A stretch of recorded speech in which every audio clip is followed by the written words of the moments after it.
Good afternoon, everybody. You get me a couple weeks in a row. So today, things are going real well at the PD. I kind of gave you an update last week, but we've been very busy the last few days. But things are going great. Today we have Blair. Mark spent years with the fire department, and he's our emergency management director and basically oversees our CERT team. And they're really very helpful to all of us, especially the police department. I'll give you a couple examples. One would be, whether it be 4th of July, the fireworks that are coming up, whether it be the first night, the parade we have with the fire department. The CERT members come in and they help us with traffic, because obviously when you have 3, 4, 5,000 people converge downtown, we need all the help we can get to make sure we keep people safe and people crossing the street and things are orderly. So I'm very appreciative to emergency management. Mark took over for Peter Emmerich, who retired from the police department, Lieutenant Emmerich, who did a fantastic job as well. So we just recently, we're doing CPR training with them, making sure that they're CPR certified and different things. So we do work together, cross-train together to make sure we provide a high level of service to the Uxbridge community. So I think we're going to be serving you lunch, and then I'll introduce Mark, and he'll give you an overview on what emergency management in the CERT team does for the town of Uxbridge. So good to see you all again. Thank you. Lynn kind of reminded me of something. I kind of wanted to give some kudos as well. I think it's great. OLV, the kids are here to give back, and I think it's fantastic. And right now at the police station, budgets are tight, especially this time of year. Well, I have a shed out back that stores some tires and different things, and the roof was leaking. And, not having a big budget, it's the end of the year, pennies matter. Blackstone Valley Tech, the kids are there right now with their instructors putting a new roof on the shed. So basically, we're very appreciative, thinking outside the box, having the Worcester County House of Correction come to the station to do landscaping and painting and different things like that, I think is real important. So it's saving you guys some tax dollars, and it gives the kids, a real life project to do. I know I explained to you that the upstairs, the second floor, Chief Creighton, just made sure that we had room for expansion for years to come. So when I took over, one of my favorite places was the attic upstairs because it was unfinished. And we had an evidence storage issue, and we didn't have anywhere to process evidence. So we had Blackstone Valley Tech come in. This was about 3 years ago now when I started. Hard to believe I'm about to start year 5. They constructed an evidence room, and they constructed a BCI lab, and that's where we process all of our evidence for house breaks and different things. And I'm real pleased to report that this year, capital, it just got passed through town meeting, that the final stage of that project, the rolling rack system to store our evidence, will be installed in about 8 weeks. So I'm very appreciative to you and the community for their support, really making sure that the Uxbridge Police Department has the tools we need to properly provide the services for you. So without further ado, I will turn the stage over to Mr. Blair, Emergency Management Director Extraordinaire. Yes.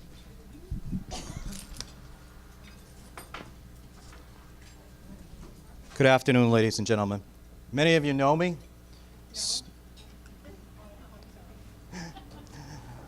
My name is Mark Blair.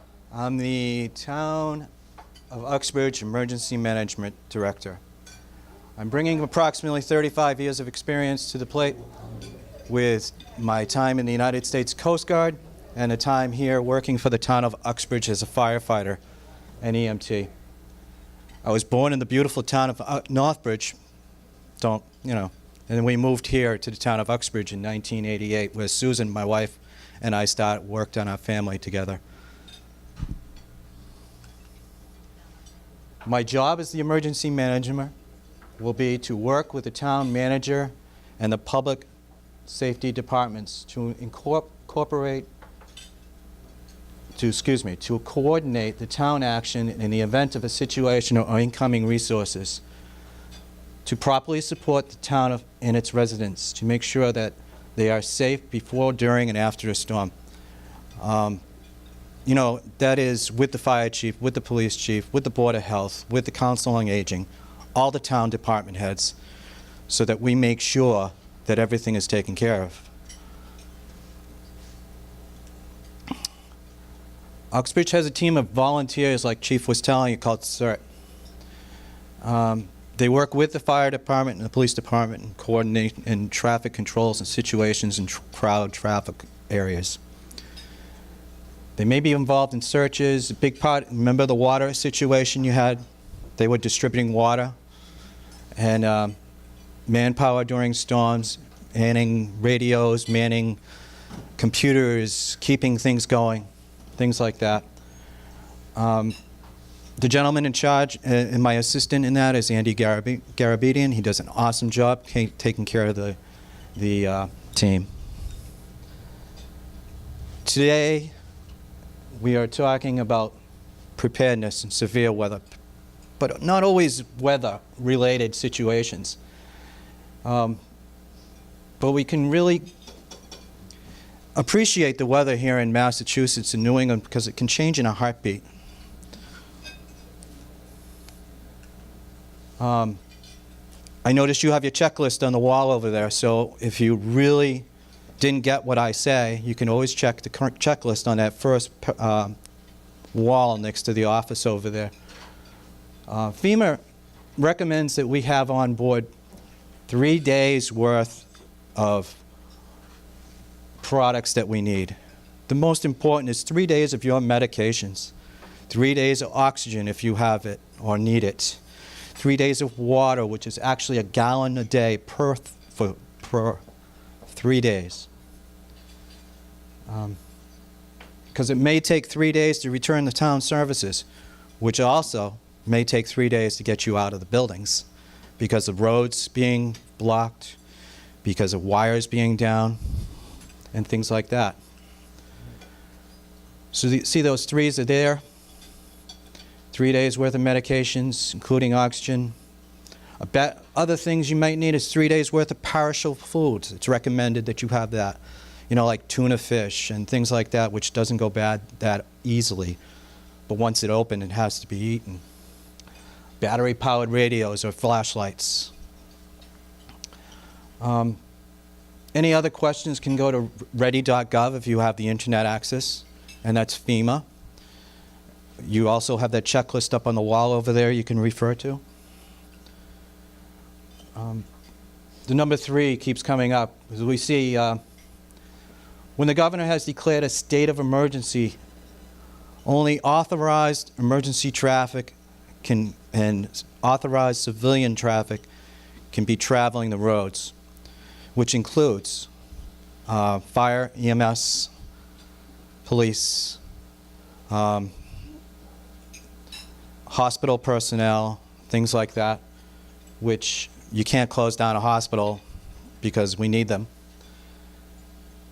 So as that power gets restored, the roads may be opened and that lifted. But until then, it's very important to make sure you stay in and safe. See this picture right here? Whoops, excuse me. That picture is this year's tornado that actually happened in February 2017, which was the first time a Massachusetts tornado in record history of February. Yes, sir. Yeah, I worked there. I was on the state. You were clearing the trees out of the way. Really? Today, this year. Actually, February. Oh, the other one before that one. Munson, you're talking about? Yeah, that was 2015. Yep. This was actually this year Wow. Where was that at? in February. Where is that at? It was in the western part of the state, Oh, yeah. Munson, yeah. in that same general area, basically. See, today is a very important. Today is a very important day because it was also the anniversary of the tornado of 1953, which killed 90 people here in Massachusetts. That storm is still on the record books as being one of the most severe. I didn't realize it was that date when I planned this day with Marsha. I wasn't even born yet. Yep, Worcester. The other pictures here, guys remember the blizzard of '78? Really? I think I do. Ah, I do too. So, and then that storm, that's Katrina, of course. You guys remember that one or heard about that one. Everybody knows the difference between a storm watch and a storm warning? A watch is when things are favorable to happen within the next 24 hours. A warning is when it's imminent and possibly coming at you now.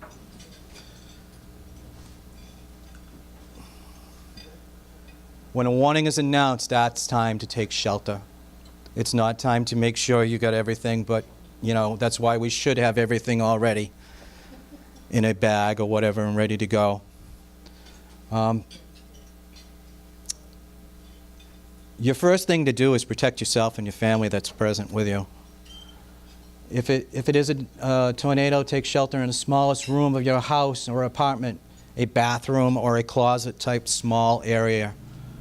Severe thunderstorms should be dealt with finding a safe area to await it out. Don't go running around outside. You don't want to be that tallest thing in the middle of the field that's going to get hit by lightning.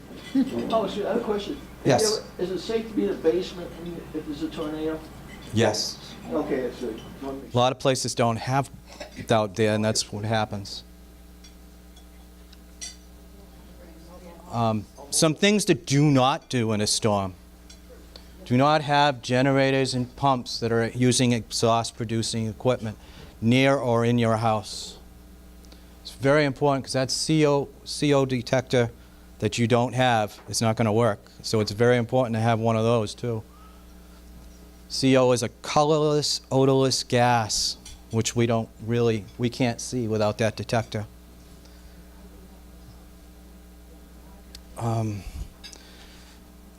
See, the use of equipment outside is always important.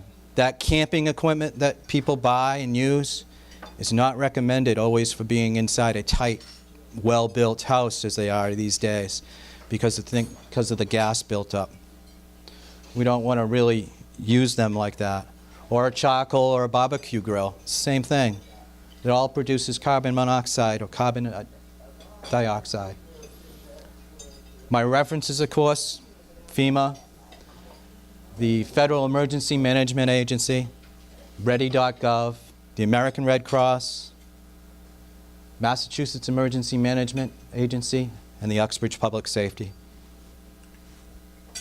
Anybody have any questions? I put my name, my email address, and my phone number there if you think of any questions. I'm going to leave a copy of it here with the director's office. And that way, if you have a question, you want to ask a question, I'll be perfectly take your information, give you a call, and give you the information that you hopefully need. If I can't give you that information, I will look it up for you and find the right answer for you and make sure it's what it has to be. Yes, Is ma'am. CMDAT still active? Yes. The animals, right? Yes, they are.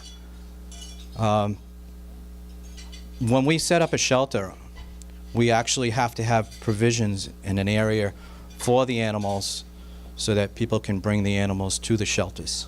That's good. You know what's funny? I've seen some people, remember during the Cold War, those fallout shelters? Yep. Believe it or not, there's a couple of Douglas people use them for wine cellars now. That's pretty cool. I guess it would be cold enough. There's a person on Franklin Street now, there's a old fallout shelter built in the 1950s. That's why when we Commercial building wine our house, store. we walked in. Okay. So in conclusion, so we can stop with the taping, I just want to thank you and thank Marsha and for my invitation to be here. It has been a wonderful first-time experience. So